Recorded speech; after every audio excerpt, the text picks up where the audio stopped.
Bonjour, bienvenue dans l'interview. Aujourd'hui, je reçois Stéphane Cornelis, député Open VLD au Parlement bruxellois, et on vous reçoit parce que c'est la remise des conclusions de la commission d'enquête sur le SAMU social que vous avez présidé. Vous avez d'ailleurs encore en tête le nombre de réunions que vous avez eues? Il y en a eu beaucoup? On a eu presque 100 heures de réunions en tout cas, donc on a entendu 35 témoins, on a lu plus de 1000 pages de documents.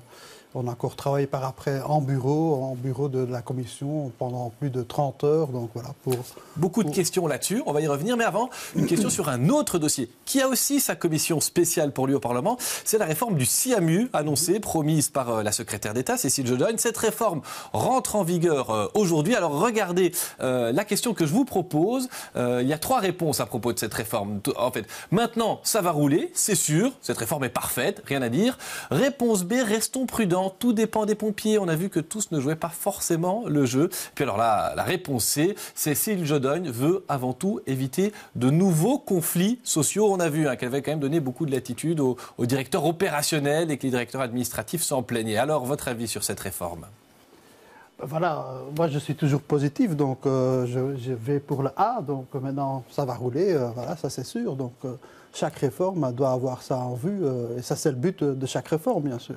Donc vous avez confiance en cette réforme, mais ce n'est pas un problème en interne de gens qui ne voulaient pas jouer le jeu et qui faisaient semblant de ne pas connaître des règles d'appel d'offres, par exemple ?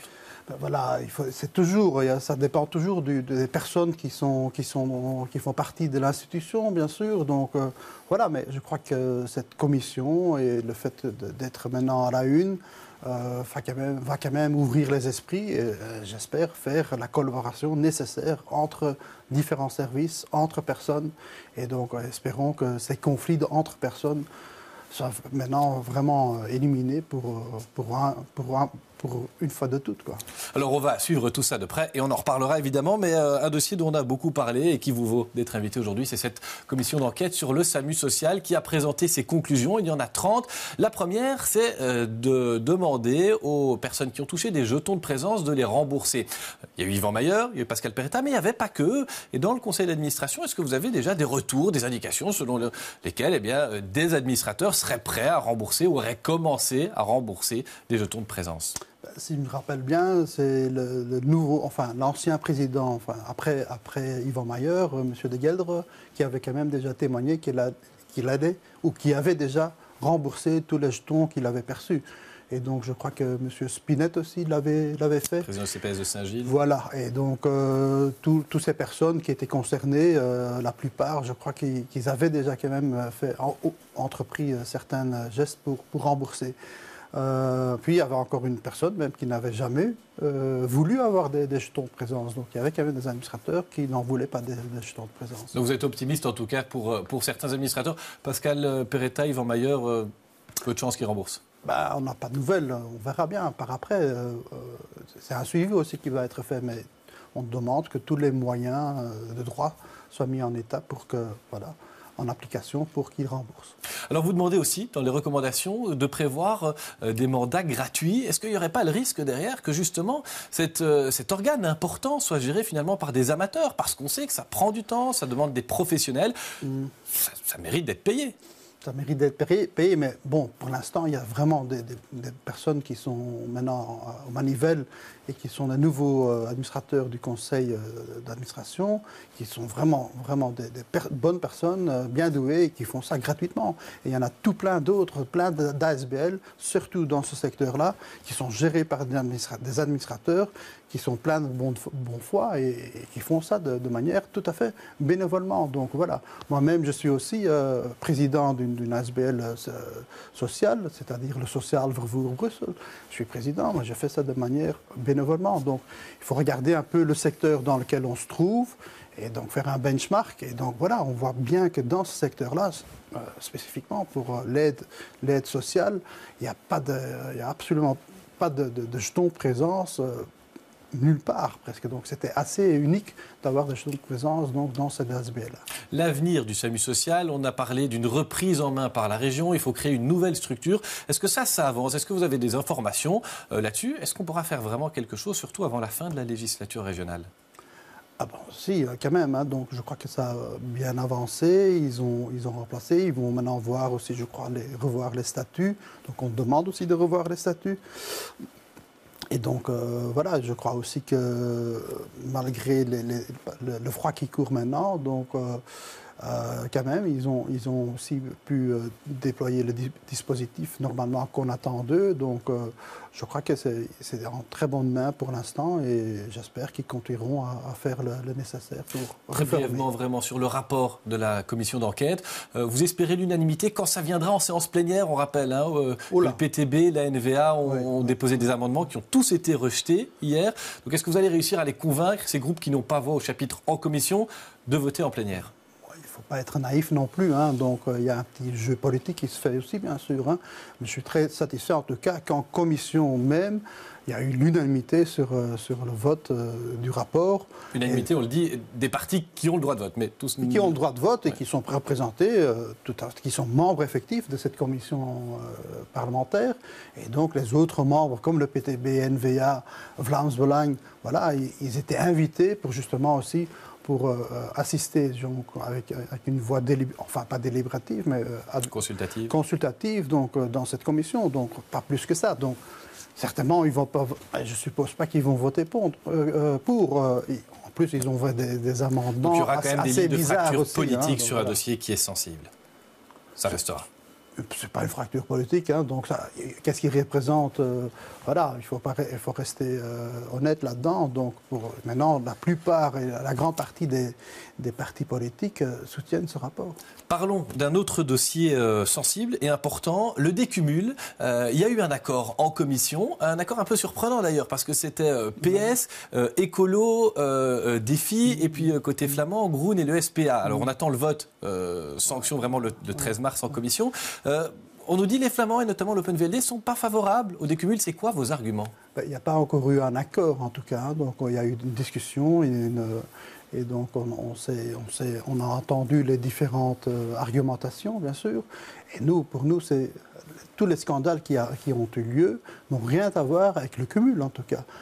Yvan Mayer, il cumulait tout à fait, donc il était président de CPS et parlementaire. Et justement, sur ce cumul-là, il n'y a pas eu de souci. En plus, il a été plafonné donc, dans ces revenus-là.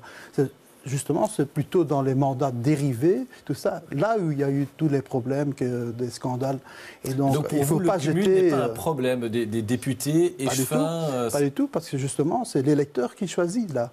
Là, c'est vraiment, d'abord, c'est chacun pour soi, pour vérifier si on est apte à cumuler. Et puis par après, il y a toujours, c'est l'électeur qui choisira, parce que ce sont des mandats fondamentalement politiques qui sont tout à fait transparents, qui devront être tout à fait transparents. Et donc c'est plutôt dans les mandats dérivés, justement, qu'on essaye de garder. Et alors si Défi et le PS, qui sont vos partenaires dans le gouvernement, font une majorité alternative avec Écolo, Groen, le SPA pour voter cela en commission puis en plénière et imposer le décumul, est-ce que l'Open VLD va en faire un cas de gouvernement ? Voilà, on est contre, on vote contre, on verra bien. C'est pas quelque chose du gouvernement, c'est une action du Parlement. Donc voilà, mais j'espère que le bon sens régnera. Une question sur le gouvernement, l'EMR, qui gouverne avec vous d'ailleurs aussi au fédéral avec la NVA, l'Open VLD gouverne avec la NVA en région flamande. Est-ce qu'on pourrait gouverner avec la NVA la région bruxelloise ? Vous savez, c'est assez bizarre d'avoir l'NVA ici à la région bruxelloise. Enfin, pour gouverner la région bruxelloise, une région qu'ils détestent, au fait. Une région qu'ils n'aiment pas, qui veulent, au fait, qui n'a pas sa place dans leur logique et leur idée de fédéralisme belge. Vous avez cette impression, pour les parlementaires bruxellois de la NVA aussi, qu'ils n'aiment pas Bruxelles ? Vous savez, ils font toujours semblant. Hein, donc, voilà, ils jouent sur deux chevaux. Et donc, d'un côté, ils disent oui, on va mieux gouverner et tout ça. Et de l'autre côté, si on regarde les statuts de l'NVA, c'est tout clair. Hein, donc, ils veulent la scission du pays. Et en plus, donc, ils n'ont pas de solution pour Bruxelles. Et donc, tout ce qui peut nuire à Bruxelles, normalement, c'est tout à fait dans leur jeu et dans leur idée politique, parce qu'ils ne voudraient pas que, justement, cette région qu'on aime bien, qui est cosmopolite, soit efficace et fonctionne. Alors on a quelques questions aussi sur Uccle. Vous êtes président du CPS à Uccle. Nous on a des retours de conseillers communaux, de députés qui viennent d'Uccle qui nous disent que la commune se paupérise. Est-ce que vous avez des indications en ce sens au conseil communal ou comme président du CPS qu'il y a une augmentation de la pauvreté à Uccle? C'est une commune très duale, donc voilà, je crois que le CPS d'Uccle est le 5e de la région, et donc on traite environ 1000 revenus d'intégration par mois, donc on a 1700 personnes environ qui ont droit aux revenus d'intégration, on est une centaine d'SDF. Plus que l'augmentation normale de la population. Et il y a une augmentation, on ne peut pas le nier, donc il y a une augmentation, assez forte augmentation de demande aussi, donc voilà, oui, malheureusement le CPS tourne bien à Uccle. Mais donc, dans le CPS, vous avez la compétence DEOM. On avait annoncé une fusion au nom de la bonne gestion, Goed bestuur et Nederlands. Tout à fait. Ça avance? Ça avance. On vient d'obtenir le permis d'urbanisme fin 2017. Et donc, ça avance et on espère de pouvoir mettre la première pierre ou le premier coup de pelle bientôt. Donc voilà, bien sûr, il faut suivre. Ce sera avant la fin de la législature communale? La première coup de pelle. C'est dans 7 mois qu'on va. Première coup de pelle, j'espère. Voilà. Alors, justement, très brièvement, à propos des élections communales, dans 7 mois à Uccle, comme partout d'ailleurs dans le pays, vous serez sur la liste du bourgmestre, on imagine.